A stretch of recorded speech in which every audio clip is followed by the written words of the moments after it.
পিসি বাড়ি যেতে কতক্ষণ টাইম লাগবে? তুই বললি 1 মিনিটে চলে যাবি।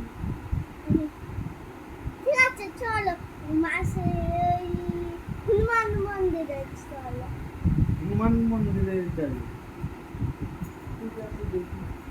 ঠিক আছে। তুই যে বললি পিসি বাড়ি যাবি, 1 মিনিটের ব্যাপার। 1 মিনিটে ঝড় যদি চলে আসে 1 মিনিটে। তুই আমাদের কি রে মা? আমার ভয় লাগে খুব, কিছু হয়ে গেলে আমাকে। ও মা হবে না তো? না, ও মা তুমি আমাদের কি গো? তুমি আমার কে বলো? ঝড়ের আগে আমরা চলে আসবো। ও মা তুমি আমার কে বলো? মা। আর তুমি আমার মা। হ্যাঁ